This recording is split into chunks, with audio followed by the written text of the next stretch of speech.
Welcome back to our Python tutorial series. Today we are learning about data types in Python. Every value in Python has a specific type. Let's understand four basic types: string, integer, float, and boolean. First is the string data type. A string is simply text. For example, name equals James. The variable name stores the text James. Second, we have the integer type. It stores whole numbers. Age equals 20. Here, age holds the value 20. Third is the float type. It represents decimal numbers. Height equals 5.9. In this case, height holds 5.9.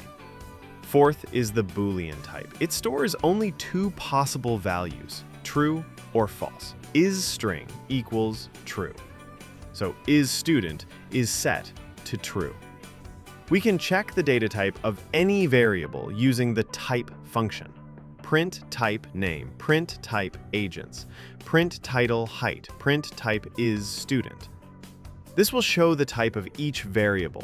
Understanding data types is important because Python handles each type differently.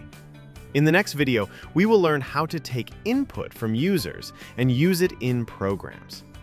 Thanks for watching. Don't forget to like this video and subscribe for more beginner-friendly Python tutorials. See you in the next one.